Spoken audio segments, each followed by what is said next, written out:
Chers amis internautes, membres de l'école du sabbat, ceux qui ont l'habitude de suivre nous chaque sabbat matin sur les chaînes de Facebook et YouTube du diocèse adventiste de Maurice, je souhaite la bienvenue pour nos deuxièmes leçons. Et alors qu'il nous peut débuter, nous pouvons écouter un chant intitulé At the Foot of the Cross, chanté par Rowan et Julien. Et juste après, nous prenons le plaisir d'avoir Pasteur Hensley qui va nous conduire dans la prière.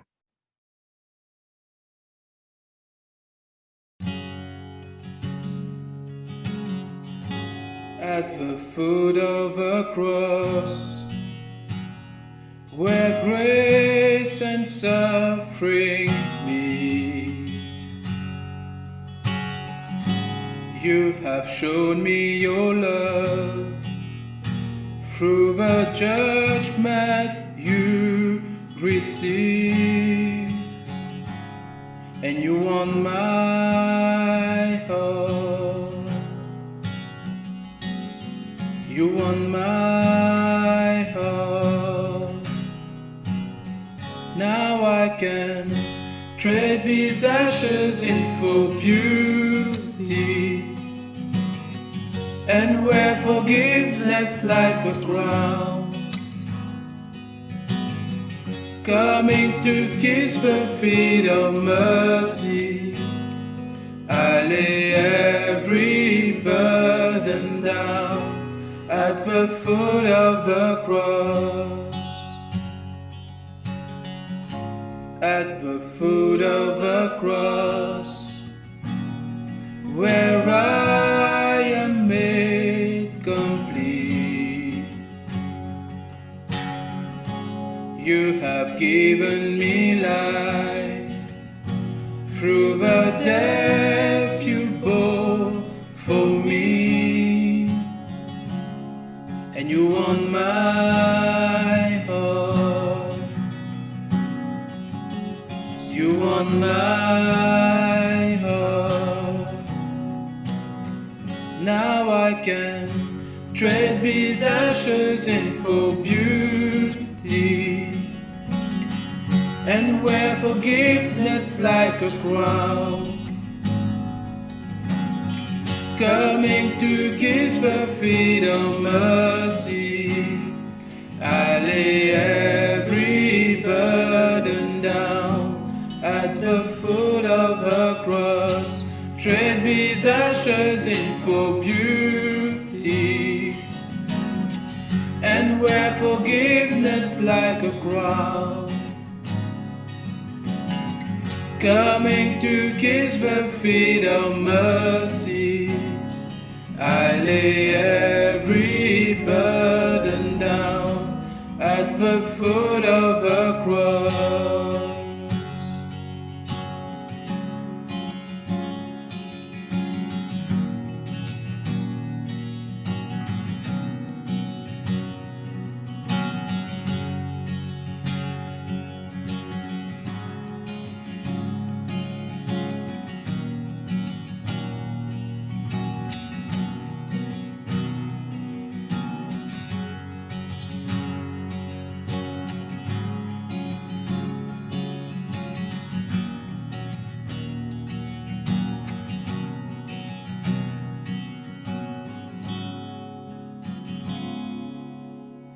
You won my heart. You won my heart. Now I can trade these ashes in for beauty, and wear forgiveness like a crown, coming to kiss the feet of mercy. I lay every burden down. I trade these ashes in for beauty, and wear forgiveness like a crown, coming to kiss the feet of mercy. I lay every burden down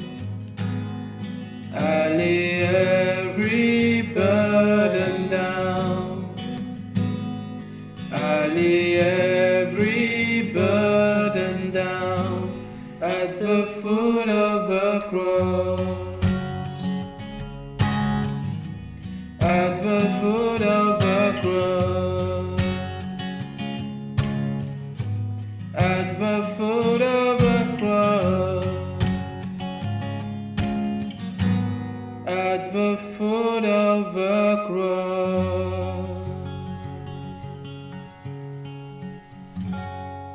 Seigneur notre Dieu, nous venons devant toi en cette année parce que nous sommes contents de reconsacrer nous entièrement à toi. Nous remercions toi pour toute ta bonne grâce que tu nous donnes. Te permettre, Seigneur, que nous soyons enfants de Dieu. C'est ça même la plus grande grâce. Chaque matin, quand nous réveillons, nous réveillons en tant qu'enfants de Dieu, fils et filles du Très-Haut. Seigneur, alors que nous pouvons étudier la leçon ensemble, nous demandons la présence de ton Saint-Esprit, afin que cet esprit est capable de causer avec nous à travers le livre des Hébreux ce matin. Nous t'en prions au nom de Jésus. Amen. Amen. Encore une fois, bonjour, bonne année, bon courage à vous qui nous débutez une nouvelle année. Merci pour nos amis qui peuvent suivre nous sur Facebook, YouTube ou sur le site d'AWR Maurice. Nous disons merci de votre fidélité. Et alors qu'il nous peut prendre une deuxième leçon, nous toujours dans les épîtres aux Hébreux, nous comptons qu'ils peuvent étudier, qu'ils peuvent réagir avec nous à travers les leçons, puis envoyez-nous un commentaire. Nous encourageons de continuer à le faire. Partage une pensée et même si vous avez des questions, dire-nous-les, envoyez-nous-les et nous pouvons essayer de répondre. Et même si c'est à travers la semaine ou privately, nous sommes capables de prendre contact avec vous. Ce matin, moi, on a le plaisir, la joie d'avoir un ami, mon professeur d'école, un ami de longue date. Il est avec nous ce matin sur le plateau. C'est le pasteur Ainsley Gangadou. Bonjour Ainsley. Bonjour Benjamin, bonne année à nos auditeurs de Maurice. Merci. Ainsley, alors qu'il a la technologie, Dieu béni, hein, bon Dieu peut permettre nous dans la technologie, et qu'à travers la technologie, ce matin, nous en visioconférence ensemble avec Ainsley. Ainsley nous parle de là où il est. Il est très loin de nous. Hein. Il est à Avondale, il est à l'université adventiste d'Avondale, à New South Wales, à 1h30 de Sydney. C'est ça, Ainsley? C'est ça, à 1h30 au nord de Sydney. Ah, donc il est loin de nous. OK? Mais Dieu béni peut donner l'occasion pour qu'il nous capable d'être ensemble, nous partage cette leçon. Qui est Ainsley? Ainsley, il est pasteur. Il est pasteur de l'Église adventiste. Il est aussi, il travaille à l'université. Hein. Il est chargé de cours au séminaire. Donc peut-être il aura un petit moment pour nous donner en quelques lignes un petit peu plus de détails parce qu'il a son CV est tellement rempli, mais il n'est pas capable de me donner la chance de donner un petit détail comment ça se passe là-bas pour lui à Avondale. Oui, merci bien Benjamin, mais avant tout, je dois dire que je suis un mari, je suis marié à Isadora et je suis père de famille, j'ai deux garçons, deux voyous.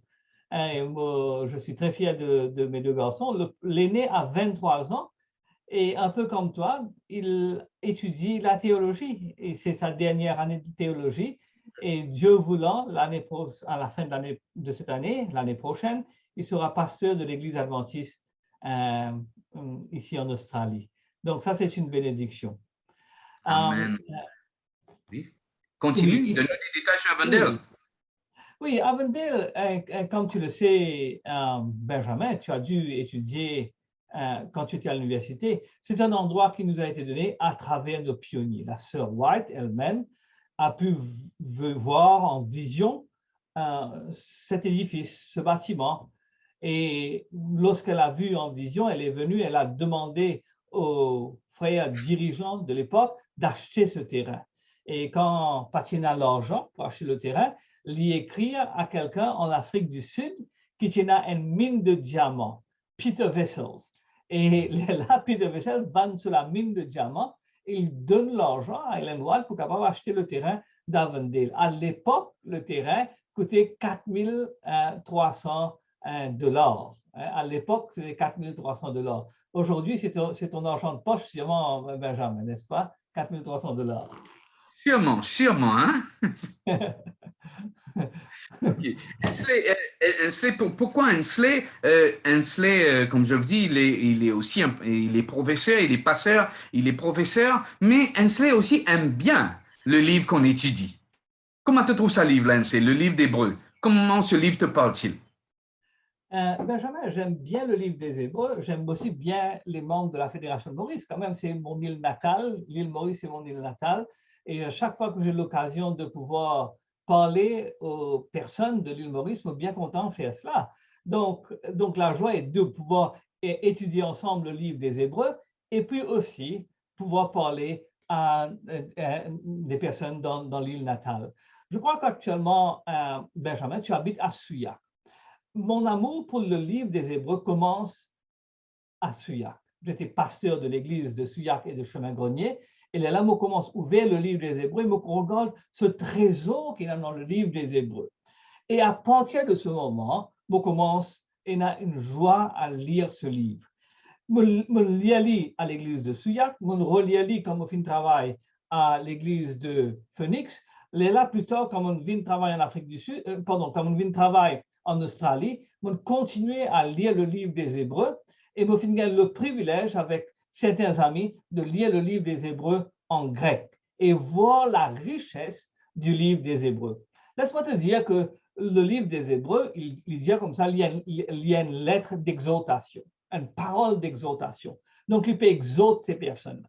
Donc, plusieurs personnes ont pensé que le livre des Hébreux, sûrement, c'est un sermon. Et beaucoup de commentaires disent comme ça, c'est un sermon à cause du Dieu, c'est une parole d'exhortation. Et lorsque tu lis ce livre des Hébreux en grec et tu regardes la nuance utilisée dans le langage, la façon dont tu utilises, les techniques que tu utilises, tu gagnes beaucoup l'idée de comment pour prêcher un joli sermon.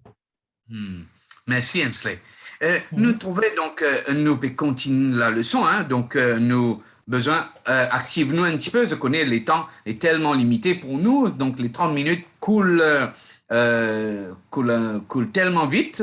Donc le message de l'épître aux Hébreux, telle est la deuxième leçon qui nous peut étudier ce trimestre, et le verset à mémoriser qui se trouve dans Hébreux 8, le verset 1er nous dit « Oh, voici le point capital de ce que nous disons. Nous avons un tel grand prêtre qui s'est assis à la droite du trône de la majesté dans les cieux. » C'est le point capital, c'est le point culminant, c'est le verset clé même du livre en entier, pas simplement du chapitre, pas simplement de la leçon, mais on peut dire c'est aussi de tout le livre. Hein. Nous, on a un tel grand prêtre qui est assis à la droite du trône de la majesté dans les cieux. Et cette semaine nous fait cause de la personne de Jésus-Christ, son ministère, son rôle. Comment nous introduire cette leçon, Hensley? Bon, premièrement, Benjamin, tu dois aller et tu regardes pourquoi l'auteur écrit le livre des Hébreux. Pourquoi il écrit ce sermon-là? Plusieurs personnes disent qu'il peut écrire ça à un juif chrétien qui est à Jérusalem. Pourquoi est-ce qu'il écrit le livre des Hébreux, ce sermon des Hébreux-là, à un juif chrétien à Jérusalem? Hébreux, le chapitre 2, le verset 1 à 4, dit-nous ça. Donc, Hébreux, chapitre 2, le verset 1 à 4, qui nous dit « C'est pourquoi nous devons d'autant plus nous attacher aux choses que nous avons entendues, de peur que nous ne soyons emportés loin d'elles. Car si la parole annoncée par des anges ont eu son effet, et si toute transgression et toute désobéissance a reçu une juste rétribution, comment échapperons-nous en négligeant un si grand salut qui, annoncé d'abord par le Seigneur, nous a été confirmé par ceux qui l'ont entendu, Dieu ayant leur témoignage par des signes, des prodiges et divers miracles, et par les dons du Saint-Esprit distribués selon sa volonté. » Voilà. OK, merci bien. Donc, tu as commencé par dire le point capital dans Hébreux chapitre 8, le verset 1er. Le livre des Hébreux peut écrire à un juif, comme nous avons dit, ban juif chrétien à Jérusalem, mais le livre des Hébreux, il y a 5 parties. Dans ces 5 parties-là, il y a 5 warnings. Nous connaissons bien on a fait warning dans Maurice parce que là, nous sommes en période cyclonique. Bientôt, il y a cyclone warning classe 1, classe 2, classe 3, classe 4.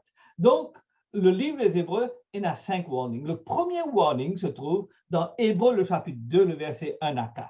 Et il dit une affaire bien simple.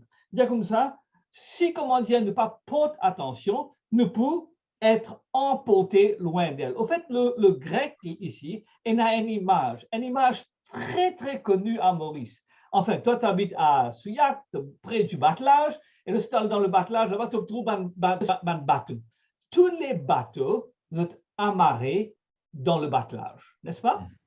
Définitivement. Si un bateau pas amarré, il n'y a pas de jet sur l'ancre qu'arriver Benjamin. Il peut dériver.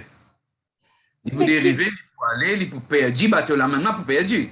Il peut perdre. Maintenant, la dérive du bateau Benjamin se fait doucement. Tu comprends? Tu dis comme ça, hé, qu'est-ce que ça? Laisse-moi sortir, je ne pas jeter l'ancre. Tu aurais pensé que le bateau là pas encore là. Un petit coup de regretté, le bateau arrive bien loin. Donc, ce que l'Épître aux Hébreux peut dire comme ça, ce qui finit d'arriver, certains chrétiens ne pas fin jeter l'ancre proprement dit. Et pour cela, je peux commencer à dériver. C'est ça qu'il veut dire, c'est ça que le mot grec veut dire par emporter loin d'elle. Je peux commencer à dériver. Donc, une image très mauricienne, une image que nous trouvons chaque fois que nous allons à la mer, chaque fois que nous allons faire la pêche, chaque fois que nous rendons un petit bateau. Pardon. Donc, le problème là, c'est qu'un chrétien peut commencer à dériver. Je commence petit à petit. Ce n'est pas l'apostasie totale, je ne pas le rejet complètement, mais petit à petit, je peux ancrer et donc je peux commencer à aller un peu loin d'eux. Donc, l'Épître aux Hébreux, le livre des Hébreux, le sermon, comment nous dire, peut une cause à un chrétien. Là, peut dire comme ça, voilà mon pédiazot, qui fait que la foi bien ancrée en Jésus, parce que si vous êtes la foi pas ancrée en Jésus, vous peut commencer à dériver un tout petit peu. Nous allons mettre Hébreux chapitre 6, le verset 6 là. Hébreux 6, le verset 6. OK. Qui c'est lui comme suit. Et qui sont tombés, soient encore renouvelés et amenés à la repentance, puisqu'ils crucifient pour leur part le Fils de Dieu et l'exposent à l'ignominie. OK. Donc, voilà le problème maintenant. Le problème, c'est que quand on commence à aller à la dérive, petit à petit, ultimement, il y aura l'apostasie.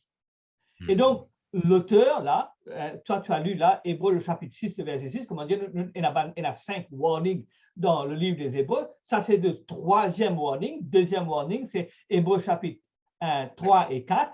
Donc, ça, c'est le 3e warning. Troisième warning, si vous n'êtes pas amarré, vous ne jetez pas l'ancre n'est pas basée sur Jésus, je peux commencer à la dérive, finalement, pour aller à l'apostasie. Maintenant, le problème de Bandimoun qui écoute sa sermon du livre des Hébreux, c'est qu'ils peuvent souffrir une fatigue spirituelle. Okay? Donc, Jésus fait mort sur la croix, les disciples ils prêchent le message et je tout peut attendre que Jésus arrive retourner très bientôt. Voilà que le frère de Jésus, Jacques, il mort. Voilà que Pierre, il mort. Voilà que mon disciple peut commencer mort. Et je peux commencer à poser la question, mais mon disciple est mort, est-ce que Jésus peut continuer à arriver? Donc, il y a une fatigue spirituelle qui s'installe et cette fatigue spirituelle fait aller un peu à la dérive. Benjamin, toi, tu es un pasteur, tu es maintenant directeur de département. Est-ce que tu pensais que nous, dans notre église, à l'église à Maurice, une église non seulement à Maurice, c'est-à-dire l'église mondiale, il y a quand même cette fatigue spirituelle qui commence à installer lui-même? Définitivement, nous trouvons ça. Moi, je le vis exactement dans cette. Alors qu'il nous démarre l'année, dans mes églises, nous constatons, il y a à peu près 3 décès. Il y a 3 décès dans l'espace d'une semaine. Donc, nous trouvons les personnes qui commencent, et il y a des personnes qui arrivent à un moment, ils sont à bout, ils sont fatigués, Et il y a d'autres personnes aussi pour venir pour taquiner nous. Et tu peux dire, Père Jésus, depuis combien d'années, Père Jésus peut dire, il peut venir, écoute, il était Jésus là. Et puis toi, avec les problèmes, les soucis qu'il y a de ce monde, Covid ou autre, finalement, tu ne trouves, toi, tu es celui qui a pitié donné. Te donne le message de réconfort aux autres. Et puis, si tu as une sauce, toi aussi, si tu n'es pas alimenté à la sauce, tu peux drain, toi aussi, il arrive un moment, tu es fatigué, tu es plate, tu arrives ground zero. Oui. Bien souvent aussi, Benjamin, au commencement de l'année, nous prenons une résolution. Nous pouvons lire la Bible, nous faire la prière, nous passer notre temps avec le Seigneur, nous pouvons lire la Bible en une année. Et puis, arrive un petit moment, arrive le mois de février, mars, avril, et il y a sa fatigue spirituelle qui s'installe. Et tu as bien dit, la fatigue spirituelle s'installe petit à petit, et cela s'installe par rapport à plusieurs choses. Et il y a les soucis de la vie qui viennent. Il y a parfois, au travail, on peut dire, besoin d'un rendement, tellement qu'il y a un rendement, nous retournons à la case, nous fatigués, nous oublions lire la Bible, nous allons au lit, nous oublions faire la prière, donc il y a sa fatigue spirituelle là. Donc, comme chez toi, chez moi, partout ailleurs, nous faisons l'expérience de la fatigue spirituelle. Or, le livre des Hébreux parle à un chrétien qui peut souffrir sa fatigue spirituelle et dire, faire attention, pas souffrir sa fatigue spirituelle là, parce que sa fatigue spirituelle là, finalement, peut amener nous vers l'apostasie. OK. Mais qui nous capable de faire? Qui peut demander nous? Et c'est tellement faux ce qu'il te peut dire pour nous dire que nous pouvons commencer, comment nous pouvons arrêter ça? Et lorsque nous regardons la vie, il n'est pas arrêté, les problèmes n'ont pas arrêté. Mais au contraire, les problèmes-là continuent. Et comment nous pouvons trouver ça dans le livre? Comment le livre décrit à nous cela? Nous trouve l'autre question qui nous est capable de poser. Hein? Et quel est le message lui-même alors? Quel est le message? Est-ce qu'il te les passe dessus? Quel est le message du livre des Hébreux pour nous alors? Alors, je suis content de te lire pour moi Hébreux, le chapitre 1er, le verset 1 à 2. Je suis content de demander à tout le monde qui peut regarder nous, ouvrez la Bible dans Hébreux, le chapitre 1er, le verset 1 à 2, s'il vous plaît. Après avoir autrefois, à plusieurs reprises et de plusieurs manières, parlé à nos pères par les prophètes, Dieu, dans ces derniers temps, nous a parlé par le Fils, qu'il a établi héritier de toutes choses, par lequel il a aussi créé le monde. OK. Merci beaucoup, Benjamin. Benjamin, je te pose une question. Quand tu lis cette première phrase, il y a accroché, n'est-ce pas? Il y a accroche-toi. OK? Oui. Relis le premier verset pour nous en français. Après avoir autrefois, à plusieurs reprises et de plusieurs manières, parlé à nos pères par les prophètes. OK? Cette phrase-là, les prend de l'attention tout de suite.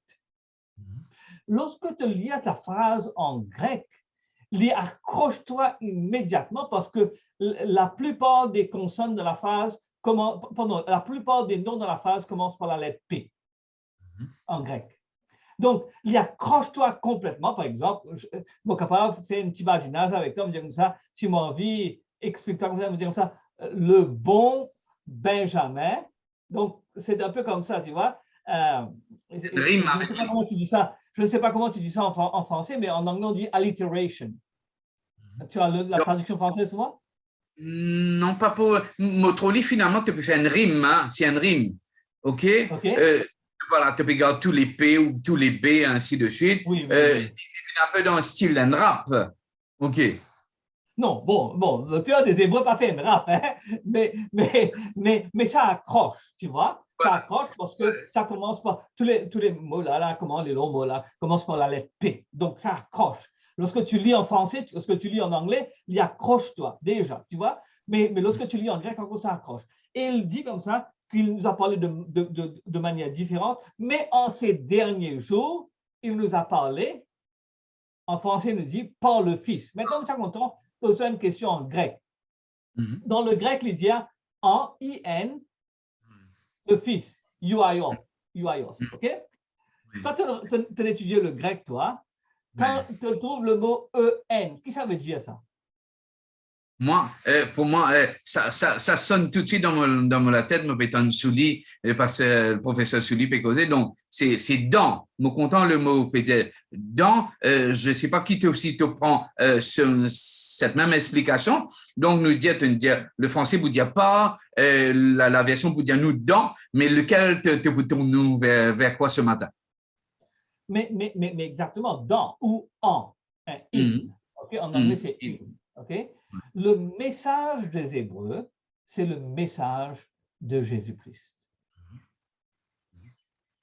Du fond en comble, le message des Hébreux, ce n'est pas le message par Jésus, c'est le message de Jésus. C'est le message qu'on retrouve à l'intérieur de Jésus. Il nous dit toutes sortes de choses à travers Jésus. Or, le message de Jésus dans le livre des Hébreux est incroyable. Il y a là comme ça, Jésus est plus grand que Moïse. Jésus est plus grand qu'Aaron. Jésus il peut faire ce ministère dans un tabernacle qui est plus grand que celui de Moïse et d'Aaron. Il est lui, grand prêtre selon l'ordre de Melchisédek. Il peut dire comme ça, il y a un covenant. Comment tu vas dire covenant en français? Alliance. Une alliance, une meilleure alliance. Donc, qui est ce Jésus? Il est plus grand que Moïse. Il est plus grand qu'Aaron. Maintenant, imagine-toi, Benjamin, te dire comme ça à un juif que Jésus, qui a été crucifié sur la croix, est plus grand que Moïse. Je ne sais pas si tu es parti en Afrique du Sud, mais c'est comme si tu vas en Afrique du Sud et tu dis Benjamin Rose est plus grand que Nelson Mandela. C'est exactement ça, parce que pour le juif, qui est Moïse? Moïse est le plus grand personnage qui n'ait jamais vécu. Moïse, pour le juif, est plus grand qu'Alexandre le Grand. Moïse, pour le juif, est plus grand que Jules César. Ben, grec, dire comme ça, nous avons Alexandre le Grand. Alexandre le Grand, grand conquérant, il a allé, il conquérir la terre. Et les Romains disent comme ça, mais nous avons Jules César. Jules César, fin de nous, quand même, il est le père de la patrie, il fin de nous tout ce qui a été chose, la démocratie, etc., il donne nous choses. Ben, Juif dit comme ça, Moïse est plus grand parce que Moïse est celui qui nous a donné la loi. Moïse, c'est le législateur, c'est lui qui donne la loi au monde. Donc, Moïse, plus grand qu'Alexandre le Grand, plus grand que Jules César. Maintenant, man chrétien, l'auteur là dit comme ça, Jésus, il est plus grand que Moïse. Pourquoi est-ce que Jésus est plus grand que Moïse? Parce que Jésus, il est roi. Il est assis à la droite du Père. Pourquoi est-ce que Jésus est plus grand que Moïse? Parce que Jésus est un grand prêtre, roi et prêtre. Il est grand prêtre selon l'ordre de Melchisédek. Jésus, il est grand prêtre dans le tabernacle qui est supérieur dans le tabernacle céleste. Il n'a pas fait besoin de rentrer dans le tabernacle avec le sacrifice de bandes d'animaux. Il fait rentrer avec son sacrifice une fois pour toutes. Et il fait rentrer dans le chose. Et donc, finalement, il devient la personne qui nous apporte une meilleure alliance. Parce que ce n'est pas une alliance qui fait avec ban animal, c'est une alliance qu'il fait avec son propre sang. Donc, Jésus, maintenant, est plus grand que notre législateur Moïse, parce que Jésus est assis à la droite du Père. Et Hensley, donc si nous paraphraser là, hein, donc donne-nous beaucoup de points là, hein, donne-nous beaucoup de points sur la personne de Jésus. Comment est-ce qu'il est Hébreu déclare Jésus? Si tu permets-moi, simplement redonner pour dire que premier nous dire, tu peux dire là, hein, il est roi intronisé et souverain de l'univers. D'accord? On a vu ça dans Hébreu 1er. Donc, nous trouvons aussi, deuxième point, te dire, il est le vrai champion. Jésus est roi, souverain, ok, souverain de tout l'univers. Il est un vrai champion. Il est souverain sacrificateur du vrai sanctuaire. Hein? C'est pas ça sanctuaire qui vient de passer là. Hein? C'est le vrai sanctuaire. Quatrième, Et Tevindjali, il est le garant d'une meilleure alliance, étant le meilleur souverain sacrificateur. Mais la leçon donne-nous un dernier point qui rapproche ça à moi, hein? Qui est un peu plus terre à terre à moi. C'est quoi ce dernier point? Il est quoi encore? Tu vois, voilà la beauté du livre des Hébreux. La beauté du livre des Hébreux, c'est que Jésus est tout cela. Il est intronisé, il est assis à la droite du Père, il est plus grand que Moïse, il est souverain sacrificateur, il est médiateur d'une meilleure alliance. Le livre des Hébreux aussi, c'est que Jésus est notre frère. Ça, c'est faux. Ça, c'est faux. Ça, Okay? ouais, Et d'ailleurs, le livre des Hébreux dit comme ça, il n'a pas honte de nous appeler frères. Tu peux lire pour moi le Hébreux chapitre 2, le verset 11, s'il te plaît. De la version 11 dit, car celui qui sanctifie et ceux qui sont sanctifiés sont tous issus d'un seul. C'est pourquoi il n'a pas honte de les appeler frères. Il n'a pas honte de les appeler frères. Voilà Jésus assis à la droite du Père. Voilà Jésus dans les lieux très hauts. Jésus a été inauguré roi des rois, seigneur des seigneurs. D'ailleurs, quand on lit Hébreux le chapitre 1er, l'auteur du livre des Hébreux est tellement émerveillé par ce Jésus qu'il arrive, il chante un cantique lorsqu'il arrive avec l'intronisation de Jésus. Il n'est pas capable. Il est obligé d'arrêter d'écrire. Il est obligé, comment dire, je ne sais pas si ça arrive toi, que tu peux écrire un sermon, mais tu es tellement pris par la grandeur de ce que tu peux trouver, tu as arrêté, tu commences à chanter un cantique, tu commences à faire la prière. C'est ce qui arrive. Il voit Jésus tellement grand.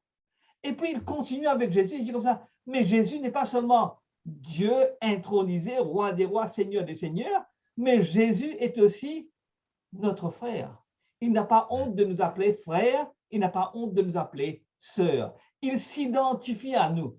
Il est comme nous, il nous comprend, il comprend nos faiblesses. Il a été quelqu'un qui a été tenté comme chacun d'entre nous. Et voilà la chose qui est importante, voilà la chose principale, Benjamin. C'est que Hébreux, le chapitre 8, nous dit, il nous donne accès auprès du Père. Donc, qui fait nous jette l'encre sur Jésus? Qui fait ne pas besoin de dériver? Parce que ni Moïse, ni Aaron, ni Jules César, ni personne capable de nous accès auprès du Père. Seulement Jésus capable de nous accès auprès du Père. Si aujourd'hui, toi, te mets-toi à genoux, te dire, Jésus, me besoin-toi, me suis content qu'il te pardonne mes bonnes fautes, qu'il te donne-moi la possibilité d'être appelé enfant de Dieu. Lui donne-toi sa possibilité et lui fais-toi entre dans le lieu très saint, mets-toi à côté de Dieu. Tu as un accès qui va au-delà du voile, qui t'amène dans les lieux très saints auprès du Père. C'est ça qui est Jésus. Merci Hensley de nous décrire Jésus de cette façon, de nous expliquer pourquoi l'apôtre Paul prend le temps de décrire Jésus. Mais la question, encore une fois, pour nous amener un petit peu plus terre à terre avec nous, hein, en 2022, on est en 2022, moi, l'île Maurice et toi, très loin de nous, en Australie, là-bas à Sydney, mais pourquoi l'apôtre Paul prend la peine de détailler Jésus de cette façon? Tu vois, que tu sois à Maurice, que tu sois ici à Avondale, quel que soit l'endroit où tu es dans le monde, nous tous nous sommes d'accord, nous avons besoin de Jésus. Nous tous nous sommes d'accord que l'être humain qui est dans Maurice, qui est en Australie, ne pas changer. Nous tous, nous avons besoin. Et ce besoin n'est pas comblé jusqu'à ce qu'il nous rencontre Jésus. Au fait, nous savons combler ce besoin. Nous savons combler ce besoin par beaucoup de choses. Hein? Peut-être qu'il nous sait combler ce besoin par une largesse spirituelle, ou bien nous savons combler ce besoin par une largesse matérielle. Peut-être que nous savons combler ce besoin par une largesse de beaucoup d'amis, etc. Mais ce besoin est comblé uniquement par Jésus. Parce que rien au monde ne peut nous amener et nous donner accès auprès du Père. Rien ne peut nous donner accès auprès du Père. Celui qui nous donne accès auprès du Père, il nous appelle frère. Je pense un peu à toi et à moi, Benjamin. Je te connais qu'à n'importe quel moment, tu es capable de téléphoner moi, et quand tu téléphones moi, je vous réponds. Ce n'est pas le cas pour tout le monde. Il n'y a pas beaucoup de personnes qui, quand vous savez, quand mon téléphone est ils vous prennent tout de suite. Mais la raison pourquoi tu le fais, c'est parce que nous avons une très bonne relation. Nous sommes presque frères, hein? Très bonne relation. Donc, Jésus-Christ, étant donné qu'il nous appelle frères, il finit choisir nous pour que nous soyons ses frères et sœurs. Il donne-nous accès auprès du Père. Cet accès est un accès qui est garanti parce que assis à la droite du Père est mon frère. Et quelqu'un qui vient vivre sur la terre, qui comprend nos souffrances, il est capable de sympathiser avec nous parce qu'il comprend ce qui nous est passé. Ainsley, merci. Alors, qui nous peut terminer le mot de la fin? La question qui me propose soit pour nous maintenant, nous finissons de découvrir Jésus de cette façon. Pourquoi est-ce que c'est important pour moi?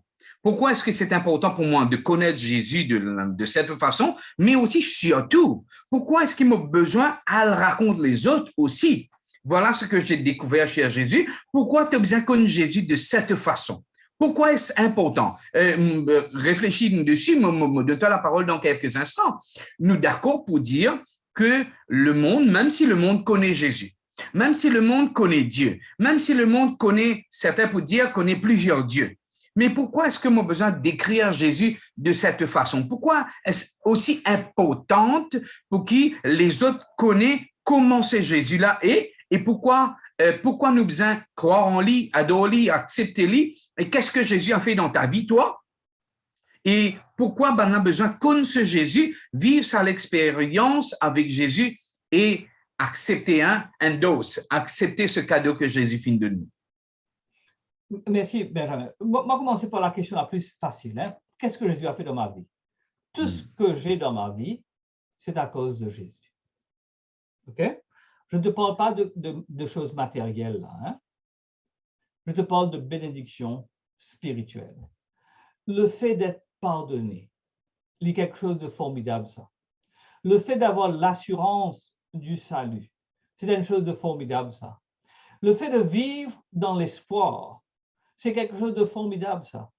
L'espoir que Jésus, il est là comme mon frère, qu'il me pardonne, qu'il revient pour me prendre et pour être avec lui, est quelque chose de formidable.